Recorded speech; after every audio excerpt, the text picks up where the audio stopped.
Case Keenum. If you don't know the reference, you can't call yourself a real Broncos fan. Welcome to That's Good Sports. I am Brandon. The Broncos finally have a better quarterback than me, Perna. And today, after a weekish or so of training camp, it's fair for us to say that Case Keenum is a fucking god. Or a godsend. Or a godsmack. I don't know which is best, but in 5 practices, 2 padded like a maxi, Case Keenum has thrown 80 touchdowns, 500 completions, and only 1 incompletion. But even then, Keenum overthrew his receiver in the red zone and hit a sexist fan in the face with the football to shut him up. So in my book, that's a completion. Am I overreacting after a few days of practice due to years of getting blue-balled by Simeon, Lynch, Sanchez, and Osweiler? Oh, yeah, you better fucking believe I'm overreacting. That's good sports.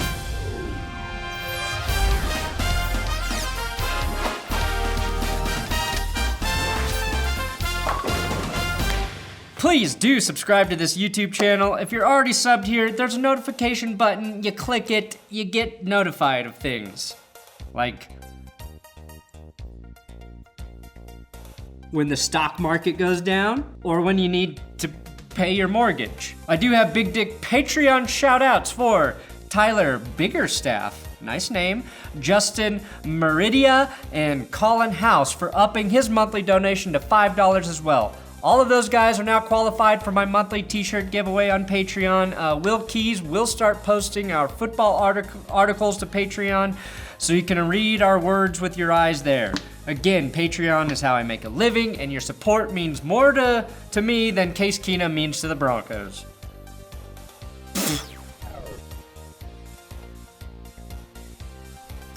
Having a starting quarterback in training camp is a luxury that in 2 short years has been wiped from my memory.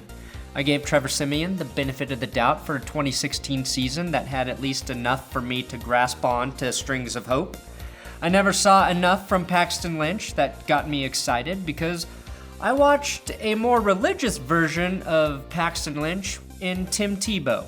So having Case Keenum, seeing him command the offense like a commander, a master and commander, and then throw the ball where he wants the ball to go is forcing me to overreact like a 13-year-old girl who just got her first iPhone. Yay! Oh my god, I can't believe you got me an iPhone! Oh, I'm gonna take so many selfies and text mean things to the girls I hate! Like a male porn star, Keenum's greatest strength is ball placement. He puts the balls in spots only his receivers can make a play on them. The exact opposite of what we've watched all last year, which was balls thrown to places where defensive backs had the best chance to score touchdowns. Not a single Broncos quarterback last season threw more touchdowns than interceptions. Case Keenum threw 3 times as many TDs as he did picks. Keenum is going to put the fire back in the belly of Broncos fans, and I'm not talking about the acid reflux we get by drinking stadium beer and sucking down overpriced hot dogs at the games. The bad news is that every NFL team right now is overly optimistic. I mean, we're going to be really special. Except the Chargers, who keep losing players to season-ending injuries while stretching before practice. Every player on every roster will tell the media how this year is different, how their quarterback looks better than ever, and how the attitude heading into this season is completely different than the failing season before. All rookies will say they are adjusting well and ready to make an immediate impact on the team. The narrative is basically, yeah, we weren't that good last year, none of us really wanted to be here, but everything that sucked about us last year has magically been fixed for this year. The other thing to brush off as camp lies is the idea that any aging veteran or player who was injured last year is now healthier than he has ever been. Players will say shit like, I haven't felt this healthy my entire career. Yeah, I changed some of my workout routines and diet, and I'm gonna have a breakout season. All players feel great right now because the days leading up and into the start of training camp are the longest amount of time they've allowed their bodies to not be bashed on a football field. That will change after a week of practice, even more so after a couple of preseason games, and by the time we're in week 2 of the NFL season, their body will be just as vulnerable as a Mexican at a Trump rally. The only truth right now, which we knew in March, is Case Keenum is a giant upgrade at the quarterback position. Now, as fans, we get to see it. We get to see him basically throw the ball into areas he's intending to throw it to. It's called accuracy. And next to knowing where to go with the ball, by reading the defense, it's the most important attribute a quarterback can have. Inaccuracy is not something you really ever fix at the NFL level.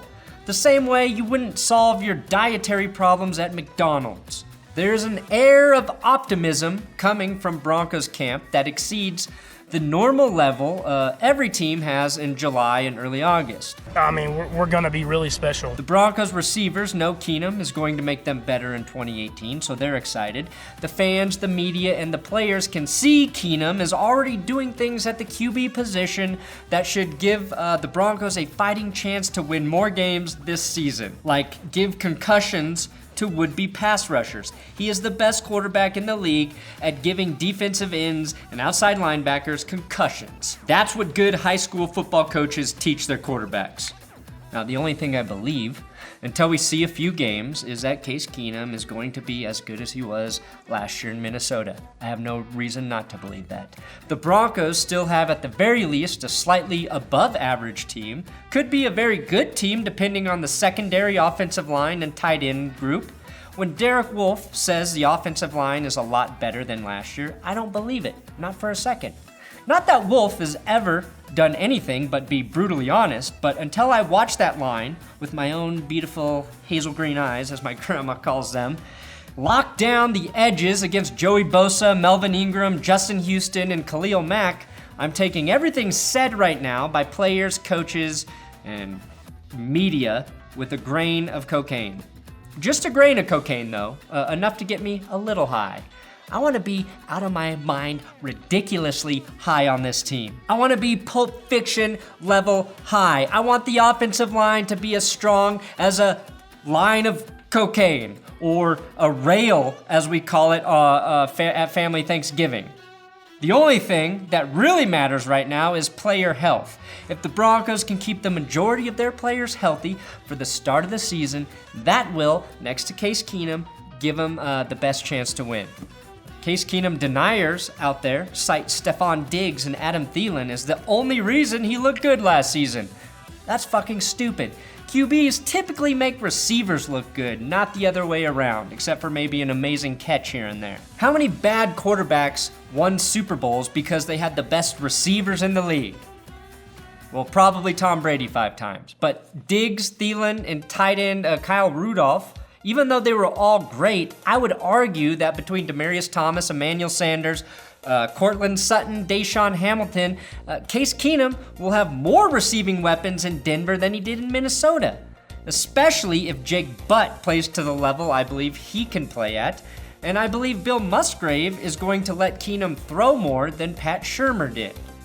Now that's not hyperbole either. That's a good quarterback with a slew of legit receiving weapons. Will he have time to throw the fucking football? Well, that's a whole different question for a different video. This episode is about keeping our hopes high, cocaine high, while it's perfectly acceptable to be high on the team. We've got a solid month of August and probably a couple weeks into September to believe the Broncos are going to win the Super Bowl. And not be called stupid. Thanks for watching another episode of That's Good Sports. You can watch my 5 players I think will have the biggest impact on the Broncos team video. It's right on the screen right now. Our podcast. Don't forget to subscribe to the podcast. It's on Podbean. It's on iTunes. That's Good Sports Podcast. New episode will be up tomorrow, Thursday. Every Thursday, new episode of the podcast.